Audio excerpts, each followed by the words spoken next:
we've been covering the Gaza Aid Freedom Flotilla, which was intercepted in international waters illegally by Israel. The members of that vessel were, including Greta Thunberg, were arrested, in President Trump's words, and mine as well, kidnapped by Israel, taken to an Israeli prison.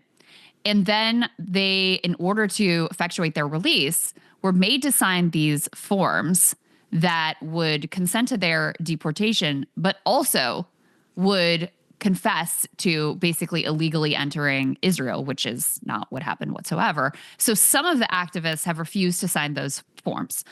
Greta did sign the form and has been released. She was flown back to Sweden. Reporters spoke to her there about the ordeal and why she did what she did.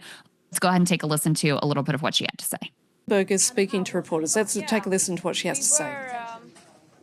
On international waters, we were illegally attacked and kidnapped by Israel and taken against our will to Israel, where we were detained. And then some of us deported, some are still there. There are very big uncertainties because it was quite chaotic and uncertain. So I don't really know what's going on. I haven't had a phone for many days. What were the conditions for you over the last few hours?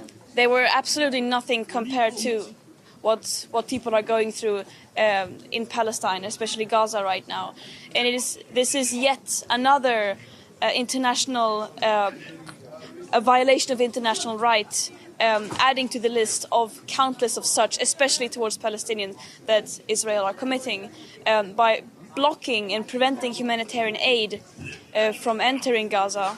That is illegal. How did the Israelis treat you? We saw them giving out sandwiches on their social media. How did Yeah, they probably have posted lots of PR stunt videos. As I said, I have not seen anything. But they did an illegal act by kidnapping us on international waters and against our will, bringing us to Israel, keeping us in the bottom of the boat, not letting us getting out and so on.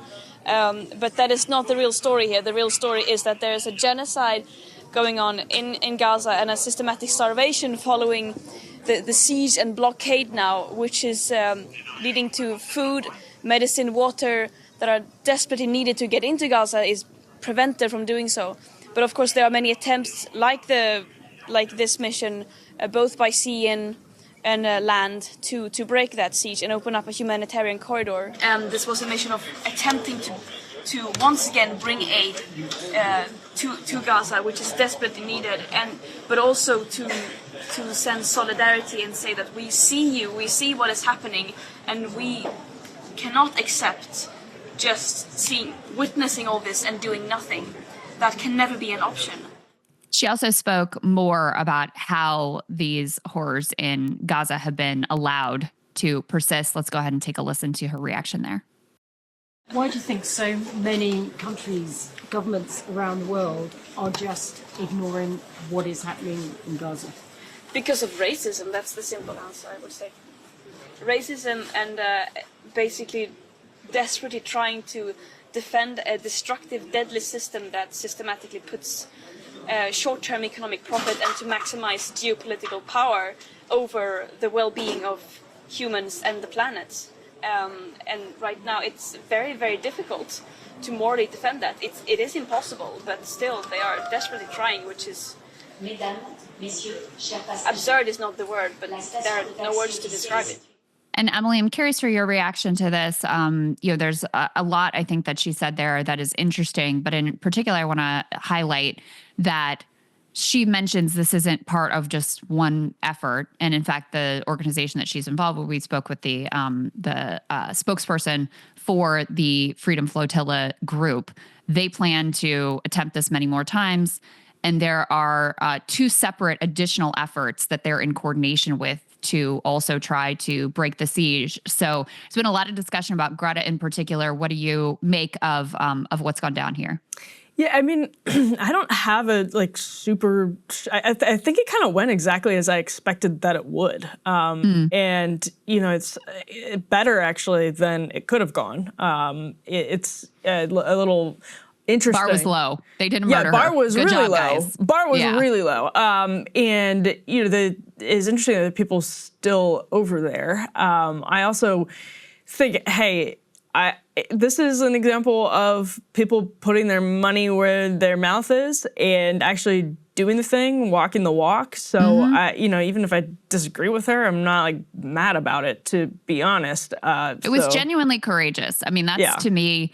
And the other thing is, look, she is a high profile person.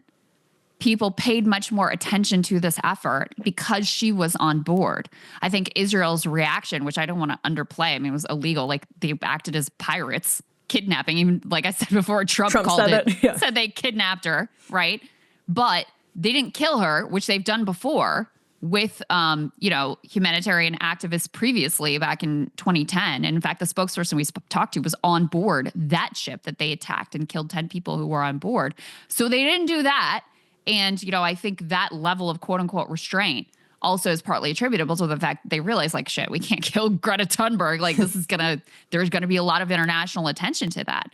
So I think she very effectively used the large platform that she has, undertook an action that was genuinely courageous, that entailed genuine personal discomfort and extreme risk in order to try to do something. And so, if you have, I saw Omar Badr, friend of the show, tweeting, like, if you had 1,000 people who did the same thing and also sent ships trying to break the siege, it would become, intercepting all of those people and trying to hold on to this blockade, preventing starving people from getting food. Like, that would become unsustainable with even, a comparatively small level of organization that Greta has, made much more likely and much more possible here. So I think what she did was extraordinary. I don't know. I don't really understand why the right really fixates on her and really hates her in the way that they do. But I think she's also proved a lot of the haters wrong, who felt like she had this sort of like corporate friendly level of, approved activism. This was certainly not in that vein, both because of the danger of the action and also because there is nothing corporate approved about standing up for Palestinian rights. Yeah, I mean, I think she had like a youthful naivete that was easy to make fun of on the climate issue. I genuinely feel badly for anybody who gets famous as a child, whether it was their choice, their parents' choice, or nobody's choice. So I feel like she's growing up in front of cameras and panopticon, and that just sucks. But much more, this is a version of Greta Thunberg that is definitely grown up compared to then. There's no question about it. Big W for Greta on this one, not for Bibi. Yeah, I would say so. Let's go ahead and put this image up on the screen. This is the latest video of the quote-unquote aid and the way that this operation looks. I know Dropsite is reporting that you had another massacre in the context of hungry Palestinians attempting to obtain aid from this Gaza humanitarian foundation. Hundreds of people now who have been killed because of this setup of this aid, effectively trap at this point. And at the same time, we also have the ambassador to Israel, Mike Huckabee, who is the cat. Oh my God. The ambassador to Breaking Point's Salem. Salem, yes. Mike Huckabee significantly changing U.S. policy and just, making it plain. No, we don't support the previous contours of any idea of a two-state solution. Let's go ahead and take a listen to that. I think the question is, what does that Palestinian state look like? Okay. Where is it? Where is it going to be? Well, what does are it the have to be in Judea and Samaria? Does it need to be somewhere different? Does it need to be an opportunity for people to have a true place that is completely their own? Or is it going to be in the existing areas that are currently under the dominion of the PA? So there's a lot of questions. That's why I'm saying I don't believe anybody can say it's impossible, it'll never happen. But if someone wants to declare that this is the exact strip of geography that is going to be the future Palestinian state, that's where the complication comes from. Well, maybe the word is exact. That's the problem. Are you suggesting that somewhere other than mandatory Palestine area, that it could be in Saudi Arabia or something? Or are you suggesting? I'm just saying that I think every option should be and could be on the table. Wow. What did you make of that, Emily? So he's Palestine, but not in Palestine. Well, yeah, but he's also like being clever and winking and nodding and saying basically Palestine is impossible because none of that land belongs to Palestine from his perspective. And Judea and Samaria. Yep. It reminds me of when the Biden administration, Joe Biden as Mr. Two-State Solution, is funding a war for Netanyahu, who is explicitly against the idea of a two-state solution. Here you have Mike Huckabee actually saying something very different than the president himself. And Trump is hard to pin down on this issue, obviously. Like, is his Mara Gaza idea technically under the umbrella of a Palestinian state, as pro-Palestine activists would define it? No, absolutely not. But he also would not be comfortable with just saying, hey, screw it. Give it all to Israel because he has all of these relationships with other Arab states that he thinks are important and contingent upon finding a fair solution or a solution that they see as fair for the people of Palestine. So Mike Huckabee in that clip, it's not at all surprising. He's saying exactly what people from the dispensationalist evangelical movement believe about that land, and it happens to be what a lot of Israelis believe about that land. But it's not what the quote unquote America First movement believes about believes about the solution. Yeah, well, I mean, it is quite consistent with Trump's we're going to ethnically cleanse Gaza and push them somewhere else. It certainly fits with that. And we know there have been discussions that have been ongoing with a variety of different countries to try to push them to accept these Palestinian refugees that Trump wants to create. And so, I think it's part and parcel with that. The easy thing to say here is okay, well, if you've made it impossible to have a two-state solution with the ongoing illegal settlement project, which all Israeli prime ministers have engaged in, by the way, but have really ramped up in recent years under Netanyahu and specifically post-October 7th. If you've made that impossible, okay, then how about everybody gets equal rights? How about that? How about you just live up to your rhetoric about how, you don't discriminate and you're a democracy, and making it an actual democracy where everybody's actually treated equally? Because if a two-state solution is not going to be possible, and you're putting that off the table, and you're doing everything you can, which is a stated goal of Netanyahu, to make it so that's impossible, well, that's the other solution that's available to you.